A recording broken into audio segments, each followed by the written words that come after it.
अस्सलाम वालेकुम, क्या हाल चाल है? उम्मीद करता हूँ सब लोग खैरियत से होंगे। हमारे सारे पार्ट्स ऑफ स्पीच खत्म हो चुके हैं, हमने सारे पार्ट्स ऑफ स्पीच पढ़ लिए हैं और आज हमारा लेक्चर 5 है।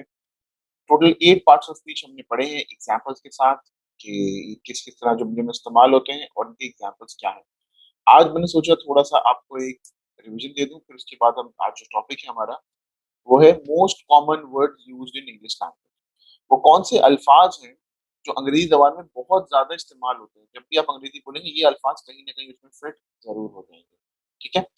तो लेकिन आज हम सबसे पहले जो हमने पार्ट्स ऑफ स्पीच पढ़े थोड़ा-सा उसकी तरफ जाएँगे, आर्टों की तरफ और फिर उसके बाद हम ये तकरीबन जो मोस्ट कॉमन वर्ड यूज़्ड इन अंग्रेज़ी ज़बान है, वो हम आज देखेंगे कि वो कौन-कौन से हैं, ठीक है? सबसे पहले तो हम ये देख लेते हैं कि जो हमने पार्ट्स ऑफ स्पीच पढ़े हैं, ठीक है? 8 पार्ट्स ऑफ स्पीच हमने नाउन पढ़ा है, एडजेक्टिव पढ़ा, adverb, verb, preposition, pronoun, conjunction और इंटरजेक्शन हमने सब पढ़ा है, ठीक है? नाउन क्या होता है? किसी भी चीज़ का नाम, ठीक है? प्लेस, जगह का नाम, चीज़ का नाम, इसे हम नाउन कहते हैं। हमने नाउन में प्रॉपर नाउन और कॉमन नाउन भी पढ़ा। प्रॉपर नाउन किसी खास चीज़ का नाम होता है। कॉमन नाउन किसी भी आम कोई भी जैसे कार है, car can be a common noun. Taha is a proper noun. Adjectives क्या होते हैं? जो डिस्क्राइब करते हैं नाउन या प्रोनाउन को। Exciting film, red, happy, longest ये सब क्या है एडजेक्टिव है। एडवर्ब्स क्या होते हैं? वर्ब को बताते हैं, वर्ब एक्शन को डिफाइन करता है लेकिन ये बताता है कि कितनी शिद्दत से वर्ब इस्तेमाल हो रहा है। Slowly, extremely, very quickly. Verbs क्या है? एक्शन को डिफाइन करते हैं प्लीज़, ठीक है, टेक योर टाइम, ठीक है, किसी भी चीज़ को ड्राइव, ड्राइविंग करना ये सब किसमें आता है? ये वर्ब। प्रीपोजिशन क्या है? रिलेशनशिप बताते हैं वर्ड ऑफ फ्रेजेस में। The book is on the table, book कहाँ पर है? मेज़ पर है। ये कौन बताएगा आपको? ये बताएगा preposition.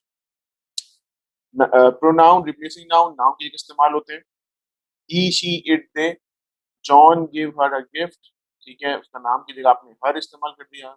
Why did you push me कि आपने धक्का क्यों दिया? यू और मी क्या है? प्रोनाउंस हैं। Please look after yourself, yourself भी क्या है? ठीक है, प्रोनाउन है। कंजंक्शंस क्या होते हैं?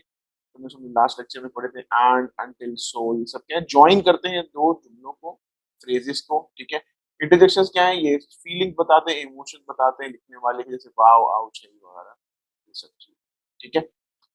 तो ये थे आपके पार्ट्स ऑफ स्पीच जो अंग्रेजी ज़बान में सारी बेसिक चीज़ें हैं अंग्रेजी ज़बान की, पूरी अंग्रेजी ज़बान की जो इमारत खड़ी हुई है, इसी पे खड़ी हुई है, ठीक है। अच्छा, आज का जो हमारा टॉपिक है वो है 100 most important words used in English language, ठीक है। सबसे पहले कुछ ना करें, पार्ट्स ऑफ स्पीच आपने पढ़ ली है, जान ली क्या चीज़ें हैं। ये 100 लफ्ज़ अपनी ज़िंदगी में आप याद करें, अपने इनके मतलब के साथ, इनके मतलब मैं आपको सबको बता दूँगा इम्पोर्टेंट जो इसमें से आते हैं, ठीक है। कि वो अल्फाज हैं अंग्रेजी ज़बान के जो अमूमन आप अंग्रेजी बोलते हुए इस्तेमाल करते हैं, ठीक है? जैसे अमाउंट, अमाउंट कहते हैं मिकदार को, आर्गुमेंट कहते हैं कोई भी बहस को, ठीक है? मतलब बी क्विक, ब्यूटीफुल खूबसूरत, बिलीफ माने यकीन, कॉज़ किसी भी मुहिम को कहते हैं कॉज़, सर्टेन यकीनी, चांस श्योर नहीं होते जब भी किसी चीज़ के बाद, change, clear, common, comparison, copy, decision, degree, development, different to education and event example. इसमें से जो सबसे ज़्यादा इस्तेमाल होने वाला अल्फ़ाज़ है, वो आपका हो जाएगा बी इस्तेमाल होगा, बिलीफ होता है, कॉज़ होता है, जैसे यहाँ पे ये दिया हुआ है आपका सोसाइटी, सोसाइटी माशरे को कहते हैं, ठीक है? स्पेशल बहुत इस्तेमाल होता है अंग्रेज़ी ज़बान में। मेक, मेक बहुत बनाने को मेक कहते हैं, ठीक है? गवर्नमेंट से निकला गवर्न किसी भी चीज़ को चलाना, हैप्पी खुश रहना, हिस्ट्री क्या होती है? तारीख को हिस्ट्री कहते हैं, पुरानी चीज़ों को हिस्ट्री कह सकते हैं। इवेंट कहते हैं, कोई भी इवेंट होता है, तकरीब को कहते हैं इवेंट, ठीक है?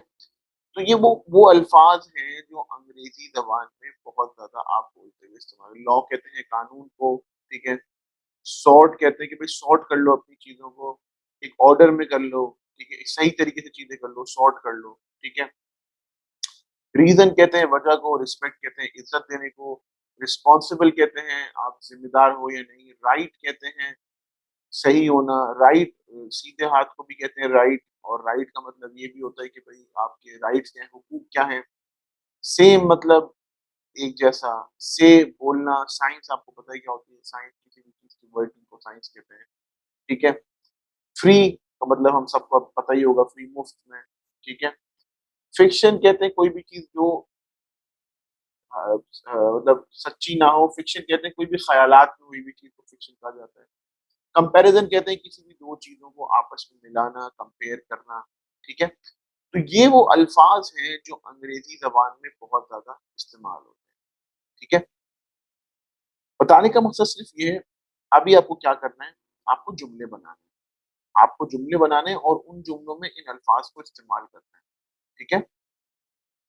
फॉर एग्ज़ाम्पल हम अमाउंट का जुमला बनाते हैं, how much amount should I give you? मुझे तुम्हें कितना अमाउंट देना है? अमाउंट अमूमन पैसे के उसमें कहा जाता है, ठीक है? अब how much amount should I give you? ठीक है? What is the amount? Amount कहते हैं क्या कीमत है, क्या प्राइस है? अमूमन अमाउंट को इसी तरीके से इस्तेमाल किया जाता है। एक और चीज़ दे लेते हैं जैसे observe, I will observe you, मैं आपको देखूँगा, समझूँगा, ऑब्ज़र्व करूँगा, ठीक है? आई विल ऑब्ज़र्व यू, ठीक है? ऑब्ज़र्व कहते हैं किसी चीज़ का मुआयना करना, ऑब्ज़र्व करना उसको, ठीक है? डिसीज़न कहते हैं फैसले को, ये बहुत इस्तेमाल होता है, ठीक है? Make sure you take a make sure you take the right decision, आप फैसला बिल्कुल सही तरीके से लें, ठीक है? डेवलपमेंट आ गया, डेवलपमेंट का मतलब हम सबको पता होता है, डेवलपमेंट कहते हैं कोई भी चीज़ मतलब डेवलप करना, उसको बनाना, ठीक है? तो ये वो अल्फ़ाज़ हैं जो अंग्रेज़ी ज़बान में बहुत-बहुत ज़्यादा इस्तेमाल होते हैं, मेक श्योर कर लें, ठीक है? याद है हमने शुरू में बात करी थी कि आपके पास क्या होना चाहिए? आपके पास डिक्शनरी होनी चाहिए, अंग्रेज़ी टू उर्दू डिक्शनरी। इसमें एक तो इंग्लिश टू इंग्लिश होती है कि इंग्लिश के अल्फाज थोड़ी हल्की अंग्रेजी में लिखे होते हैं, एक इंग्लिश टू उर्दू होती है, इसमें प्रॉपर इंग्लिश के अल्फाज को हमने किस में ट्रांसलेट किया हुआ होता है, उर्दू में ट्रांसलेट किया होता है, वो डिक्शनरी तो सबसे पहले आपके पास जरूर होनी चाहिए। अच्छी बात यह है कि कुछ डिक्शनरी में जुमले भी दिए हुए होते हैं, ठीक है। सबसे बड़ी चीज अगर आपके पास इंटरनेट है तो गूगल हमारे पास है, कोई भी अल्फाज आप गूगल में डालेंगे वो आपको जुमले के साथ उसके तलफ़ुज़ के साथ बिल्कुल बता देगा। बात वहीं आके खत्म होती है। जितनी ज़्यादा आप में अर्ज होगी, चाहत होगी अंग्रेज़ी ज़बान को सीखने की, आपको हर तरीका आप निकाल लेंगे। जिसको नहीं सीखना होगा ना, वो प्रॉब्लम निकालेगा। नहीं यार ये तो मैं नहीं कर सकता, ये तो मेरे पास नहीं है, ठीक है? करने वाले कर लेते हैं मेरे भाई, जो नहीं करना चाहते उनके पास 100 बहाने होते हैं, ठीक है?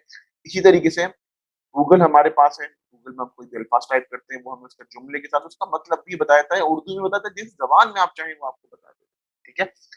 तलफ़्फ़ुज़ भी बता देगा, बोल के सुनवा भी देगा, आप सुन सकते हैं कि इसको कैसे प्रोनाउंस किया जाता है, ठीक है? तो आपको क्या करना है, इन अल्फ़ाज़ खुद खुद आपको मेहनत करनी है। सनी भाई कहते हैं ना भाई, जिस बंदे में सवाल नहीं करने का वो है, वो क्या सीखेगा? तो सवाल आप करें, खुद कोशिश करें। इसी तरीके से जो मैंने आपको वर्ड दिए हैं, ठीक है, कुछ के मतलब मैंने आपको बता दिए थे, कुछ के मतलब आपको खुद ढूँढने या आप डिक्शनरी में डालें, ठीक है? गूगल के अंदर देखें, डिक्शनरी में देखें।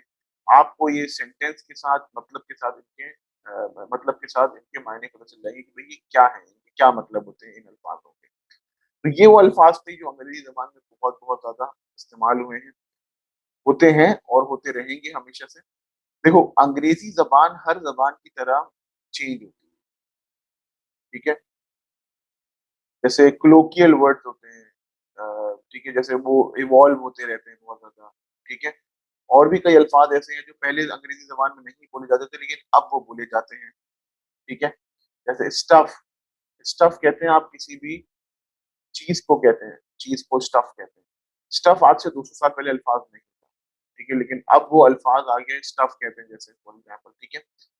तो बहुत सारे अल्फाज़ इवॉल्व होते हैं, चेंज होते हैं। कहते हैं एक रिसर्च के मुताबिक कि आज से 300-400 साल बाद जो अंग्रेज़ी है वो चेंज हो चुकी होगी, मतलब काफ़ी हद तक उसमें चेंज आ चुके होंगे। और कहते हैं कई हज़ार साल बाद दुनिया में ये जो हम ज़बानें बोल रहे हैं ये होंगी ही नहीं, ठीक है? कुछ और ज़बानें होंगी, बिल्कुल पॉसिबिलिटी इस बात की है, ठीक है? तो हर ज़बान इवॉल्व हो रही है। अभी लेकिन अच्छी बात ये है कि कोई 100-200 साल नहीं गुज़र रहे। हम चाहें तो अपनी ज़िंदगी में अंग्रेज़ी को, आप चाहें तो साल, 6 महीने में अंग्रेज़ी ज़बान सीख सकते हैं सिर्फ़ अपनी मेहनत के ऊपर। आज मैंने आपको पूरा एक एक वो बताया, एक पार्ट्स ऑफ स्पीच का रिकैप दिया और मैंने आपको ये बताया कि ये कॉमन वर्ड अंग्रेज़ी ज़बान में जो है वो इस्तेमाल करने वाले कौन से हैं, ठीक है? एक्सरसाइज़ क्या करनी है आपको? जो 100 वर्ड मैंने आपको बताए हैं, जब भी आप कोई अखबार पढ़ रहे होंगे, देखिएगा ये कितने ज़्यादा इस्तेमाल है। आप हैरान हो जाएँगे कि 100 अल्फाज़ में से कहीं न कहीं हर तीसरे चौथे जुमले में ये अल्फाज़ ज़रूर आ रहे हैं। ये बहुत ज़्यादा आम अल्फाज़ हैं जो आम ज़िंदगी में बोले जाते हैं। मूवीज़ देखेंगे आप तो उनके सबटाइटल में भी ये अल्फाज़ आपको बहुत ज़्यादा समझ आएँगे, ठीक है? और नज़र आएँगे। तो आपको अभी क्या करना है, कोई बड़ी चीज़ नहीं, किसी भी ज़बान के 100 अल्फाज़ को याद कर लेना, स्पेलिंग के साथ, मेक श्योर दैट स्पेलिंग के साथ आप याद रख लें, ठीक है? तो ये आपने कर लिया, आपको बहुत बड़ी मुश्किल आसान हो जाएगी। कोशिश करें उर्दू के अंदर जब आप उर्दू बोल रहे हो, तो इन अल्फाज़ का इस्तेमाल शुरू करें। जैसे मैं उर्दू बोल रहा हूँ, यार आज मुझे फैसला करना है, तो मैंने बोल दिया यार आज मुझे एक डिसीज़न लेना है, सिंपल, ठीक है? अ, एक और मैंने जैसे इसमें था कि a, make I will make tea today, मैं चाय बनाऊँगा, ठीक है? तो आप ऐसे करें कि उन अल्फाज़ को उर्दू के अंदर भी थोड़ा-थोड़ा अपनी ज़िंदगी में शामिल करना शुरू करें। उस जगह बहुत ज़्यादा डेवलपमेंट हो गई, डेवलपमेंट वर्ड हमने अभी देखा, ठीक है? तो बहुत सारी चीज़ें जो हैं आप उसमें देख सकते हैं, जैसे मैं आपको अभी एक और चीज़ दिखाता हूँ, ठीक है? जैसे इसमें लिया हुआ है मटीरियल, यार उस रोड पे मटीरियल सही इस्तेमाल नहीं हुआ, ठीक है? उस ऑर्गनाइज़ेशन के अंदर बहुत अच्छे लोग हैं। इस तरीके से इन अल्फाज़ को अपनी उर्दू के अंदर शामिल करना शुरू करें। एजुकेशन के बगैर ज़िंदगी में कुछ नहीं हो सकता, ठीक है? मुझे एक ये फीलिंग आ रही है कि आज का दिन मेरा अच्छा गुज़रेगा, ठीक है? फीलिंग जज़्बात को कहते हैं। सी आई कैन सी यू, मैं तुम्हें देख सकता हूँ। साइन क्या होता है? साइन 2 तरह के साइन होते हैं, आप दस्तखत करते हैं उसको भी साइन कहते हैं और साइन एक और होता है किसी चीज़ का इशारा, साइन। आज मुझे मेरा साइन मुझे ऐसे साइन आए हैं कि आज मुझे पैसा आएगा, इशारे आए हैं, साइन आए हैं, ठीक है? नॉलेज के बगैर कुछ भी नहीं है ज़िंदगी में, ठीक है? नॉलेज कहते हैं मालूमात को, इन्फॉर्मेशन को। तो अपनी आम उर्दू में इन अल्फाज़ को बोलना शुरू करें। यार मुझे अभी तक क्लियर नहीं है कि शाम का हमारा प्रोग्राम है भी या नहीं। क्लियर मतलब कोई भी चीज़ यकीनी है या नहीं, ठीक है? श्योर है या नहीं, ठीक है? मेज़रमेंट, यार वो दुकान वाला मेज़रमेंट सही नहीं देता, वो तोल-भाव सही नहीं करता। कोशिश करें इन अल्फाज़ को उर्दू में आप बोलना शुरू करें। उर्दू के अंदर ही इनको आप डालें, ताकि आपकी प्योर उर्दू से निकल के आप थोड़ा-सा अंग्रेज़ी की तरफ आना शुरू हो जाएँ, ठीक है? यार मोहम्मद हफ़ीज़ का और क्या कहते हैं, बाबर आज़म का और मोहम्मद हफ़ीज़ का कंपैरिज़न नहीं है, दोनों की अपनी-अपनी क्वालिटीज़ है। कंपैरिज़न कहते हैं मुकाबले को, दोनों को एक-दूसरे को जब आप कंपेयर करते हैं, ठीक है? कि किसमें क्या क्वालिटी है, किसमें क्या ख़ुसूसियत है। तो कोशिश करें कि ये अल्फ़ाज़ को अपनी ज़िंदगी का हिस्सा बनाना शुरू करें, ठीक है? इंशाअल्लाह आप देखेंगे बहुत ज़्यादा बेहतरी होगी। अंग्रेज़ी ज़बान को अडॉप्ट करें, चीज़ें सीखना शुरू करें। उर्दू से प्यारी ज़बान कोई भी नहीं है, लेकिन दुनिया की जो ज़बान है मेरे भाई वो अंग्रेज़ी है। अगर आपको आगे बढ़ना है, ई-कॉमर्स के अंदर कुछ करना है, आप क्लाइंट से बात करना चाहते हैं, तो ये आपको अंग्रेज़ी सीखनी पड़ेगी, अदरवाइज़ अंग्रेज़ तो उर्दू नहीं सीखेगा। ये हमारी मजबूरी है कि हमें अंग्रेज़ी सीखनी है, ठीक है?